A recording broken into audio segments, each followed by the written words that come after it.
سیرت مصطفیٰ صلی اللہ علیہ وآلہ وسلم کی قسط نمبر 38 کا آج ذکر کیا جائے گا۔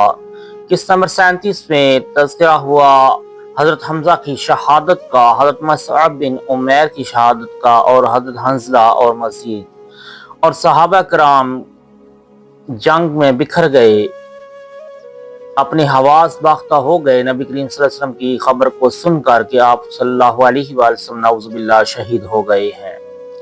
اب آگے چلتے ہیں۔ اسی طرح حضرت ثابت بن وحدہ رضی اللہ تعالیٰ عنہ نے مایوس ہو جانے والے انصاریوں سے کہا کہ اے جماعت انصار، اگر بالفرض رسول اکرم صلی اللہ علیہ وآلہ وسلم شہید بھی ہو گئے تو تم ہمت کیوں ہار گئے؟ تمہارا اللہ تو زندہ ہے، لہٰذا تم لوگ اٹھو اور اللہ کے دین کے لیے جہاد کرو۔ یہ کہہ کر آپ نے چند انصاریوں کو اپنے ساتھ لیا اور لشکر کفار پر بھوکے شیروں کی طرح حملہ آور ہو گئے اور آخر خالد بن ولید کی تلوار سے جام شہادت نوش کیا۔ جنگ جاری تھی اور جانصاران اسلام جو جہاں تھے وہیں لڑائی میں مصروف تھے، مگر سب کی نگاہیں انتہائی بے قراری کے ساتھ جمال نبوت کو تلاش کرتی تھیں۔ عین مایوسی کے عالم میں سب سے پہلے جس نے تاجدار دو عالم صلی اللہ علیہ وآلہ وسلم کا جمال دیکھا وہ حضرت کعب بن مالک رضی اللہ تعالی عنہ کی خوش نصیب آنکھیں ہیں۔ انہوں نے حضور اکرم صلی اللہ علیہ وآلہ وسلم کو پہچان کر مسلمانوں کو پکارا کہ اے مسلمانوں ادھر آؤ، رسول خدا صلی اللہ علیہ وآلہ وسلم یہ ہے۔ اس آواز کو سن کر تمام جانصاروں میں جان پڑ گئی اور ہر طرف سے دوڑ دوڑ کر مسلمان آنے لگے۔ کفار نے بھی ہر طرف سے حملہ روک کر رحمت عالم صلی اللہ علیہ وآلہ وسلم پر قاتلانہ حملہ کرنے کے لیے سارا زور لگا دیا۔ لشکر کفار کا دل بادل ہجوم کے ساتھ امڑ پڑا اور بار بار مدنی آقا تاجدار پر جلگار کرنے لگا، مگر ذوالفقار کی بجلی سے یہ بادل پھٹ پھٹ کر رہ جاتا تھا۔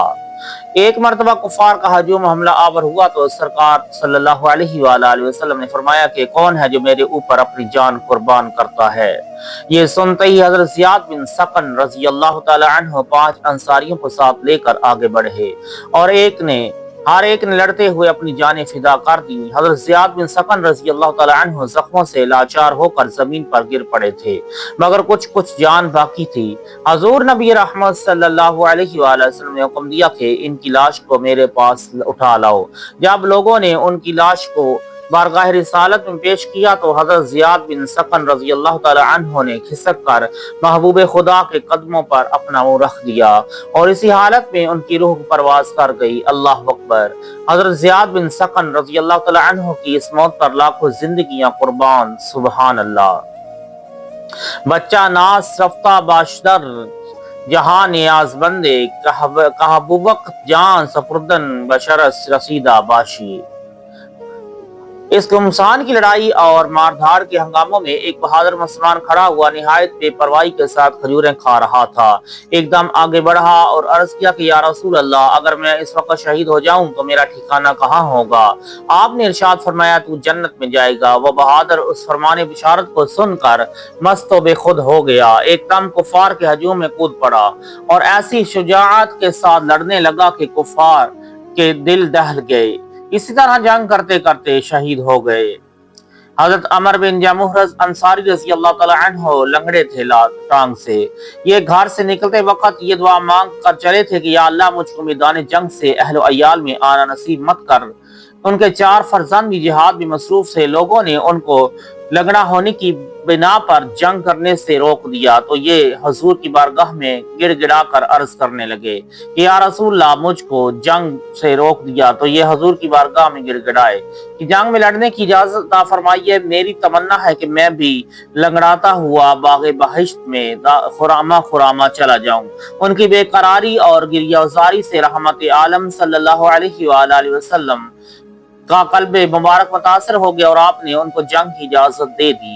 یہ خوشی سے اچھل پڑے اور اپنے ایک فرزند کو ساتھ لے کر کافروں کی ہجوم میں گھس گئے۔ حضرت ابو طلحہ رضی اللہ تعالی عنہ کا بیان ہے کہ میں نے حضرت عمر بن جمح رضی اللہ تعالی عنہ کو دیکھا کہ وہ میدان جنگ میں یہ کہتے ہوئے چل رہے تھے کہ خدا کی قسم میں جنت کا مشتاق ہوں۔ ان کے ساتھ ساتھ ان کو سہارا دیتے ہوئے ان کا لڑکا بھی انتہائی شجاعت کے ساتھ لڑ رہا تھا، یہاں تک کہ یہ دونوں شہادت سے سرفراز ہو کر باغ بہشت میں پہنچ گئے۔ لڑائی ختم ہو جانے کے بعد ان کی بیوی ہند زوجہ عمر بن جموح میدان جنگ میں پہنچی اور اس نے ایک اونٹ پر ان کی اور اپنے بھائی اور بیٹے کی لاش کو لاد کر دفن کرنے کے لیے مدینہ لانا چاہا تو ہزاروں کوششوں کے باوجود کسی بھی طرح وہ اونٹ ایک قدم بھی مدینہ کی طرف نہیں چلا، بلکہ وہ میدان جنگ ہی کی طرف بھاگ بھاگ کر جاتا رہا۔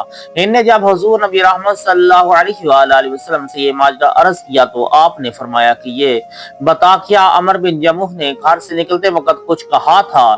ہند نے کہا کہ جی، وہ یہ دعا کر کے گھر سے نکلے تھے کہ یا اللہ مجھ کو میدان جنگ سے اہل و عیال میں آنا نصیب مت کر۔ آپ نے ارشاد فرمایا کہ یہی وجہ ہے کہ اونٹ مدینہ کی طرف نہیں چل رہا ہے۔ اسی سراسیمگی اور پریشانی کے عالم میں جب کہ بکھرے ہوئے مسلمان ابھی رحمت عالم صلی اللہ علیہ وآلہ وسلم کے پاس جمع بھی نہیں ہوئے تھے کہ عبداللہ بن کمیہ نے، جو قریش کے بہادروں میں بہت ہی نامور تھا، اس نے ناگہاں حضور اکرم کو دیکھ لیا۔ ایک دم بجلی کی طرح صفوں کو چیرتا ہوا آیا اور تاجدار دو عالم صلی اللہ علیہ وآلہ وسلم پر قاتلانہ حملہ کر دیا۔ ظالم نے پوری طاقت سے آپ کے چہرہ انور پر تلوار ماری، جس سے خود کی دو کڑیاں رخ انور میں چبھ گئیں۔ ایک دوسرے کافر نے آپ کے چہرہ اقدس پر ایسا پتھر مارا کہ آپ کے دو دندان مبارک شہید اور نیچے کا مقدس ہونٹ زخمی ہو گیا۔ اسی حالت میں ابی بن خلف ملعون اپنے گھوڑے پر سوار ہو کر آپ کو شہید کر دینے کی نیت سے آگے بڑھا۔ حضور اقدس صلی اللہ علیہ وآلہ وسلم نے اپنے ایک جانثار صحابی حارث بن سامہ رضی اللہ تعالی عنہ سے چھوٹا سا نیزہ لے کر ابی بن خلف کی گردن پر مارا، جس سے وہ تلملا گیا۔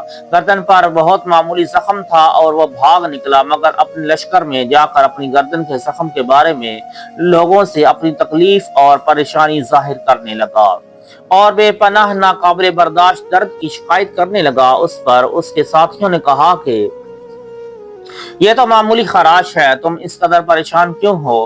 اس نے کہا کہ تم لوگ نہیں جانتے کہ ایک مرتبہ مجھ سے محمد صلی اللہ علیہ وآلہ وسلم نے کہا تھا کہ میں تم کو قتل کروں گا، اس لیے یہ تو بہرحال زخم ہے۔ میرا تو اعتقاد ہے کہ اگر وہ میرے اوپر تھوک دیتے تو بھی میں سمجھ لیتا کہ میری موت یقینی ہے۔ اس کا واقعہ یہ ہے کہ ابی بن خلف نے مکہ میں گھوڑا پالا تھا جس کا نام اس نے اور رکھا تھا۔ وہ روزانہ اس کو چراتا تھا اور لوگوں سے کہتا تھا کہ میں اسی گھوڑے پر سوار ہو کر محمد صلی اللہ علیہ وآلہ وسلم کو قتل کروں گا۔ جب حضور نبی رحمت صلی اللہ علیہ وآلہ وسلم کو اس کی خبر ہوئی تو آپ نے فرمایا کہ انشاءاللہ تعالی میں ابی بن خلف کو قتل کروں گا۔ چنانچہ ابی بن خلف اپنے اسی گھوڑے پر چڑھ کر جنگ احد میں آیا تھا جو یہ واقعہ پیش آیا۔ ابی بن خلف نیزہ کے زخم سے بے قرار ہو کر راستہ بھر تڑپتا اور بلبلاتا رہا، یہاں تک کہ جنگ احد سے واپس آتے ہوئے مقام صرف میں مر گیا۔ اسی طرح ابن کمیہ ملعون، جس نے حضور صلی اللہ علیہ وآلہ وسلم کے رخ انور پر تلوار چلا دی تھی، ایک پہاڑی بکرے کو خداوند قہار و جبار نے اس پر مسلط کر دیا اور اس نے اس کو سینگ مار مار کر چھلنی بنا دیا اور پہاڑ کی بلندی سے نیچے گرا دیا، جس سے اس کی لاش ٹکڑے ٹکڑے ہو کر زمین پر بکھر گئی۔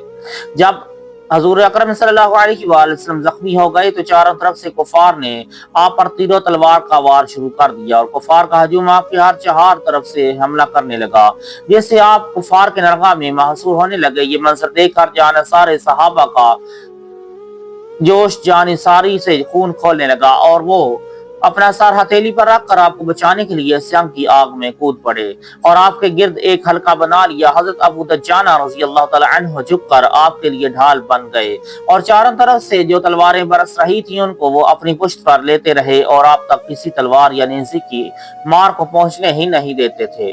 حضرت طلحہ رضی اللہ تعالی عنہ کی جانثاری کا یہ عالم تھا کہ وہ کفار کی تلواروں کے وار کو اپنے ہاتھ پر روکتے تھے، یہاں تک کہ ان کا ایک ہاتھ کٹ کر شل ہو گیا اور ان کے بدن پر 35 یا 39 زخم لگے۔ غرض جانثار صحابہ نے حضور صلی اللہ علیہ وآلہ وسلم کی حفاظت میں اپنی جانوں کی پرواہ نہیں کی اور ایسی بہادری اور جاں بازی سے جنگ کرتے رہے کہ تاریخ عالم میں اس کی مثال نہیں مل سکتی۔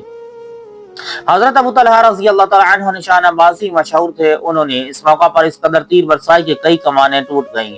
انہوں نے حضور صلی اللہ علیہ وآلہ وسلم کو اپنی پیٹھ کے پیچھے بٹھا لیا تاکہ دشمنوں کے تیر یا تلوار کا کوئی وار آپ پر نہ آ سکے.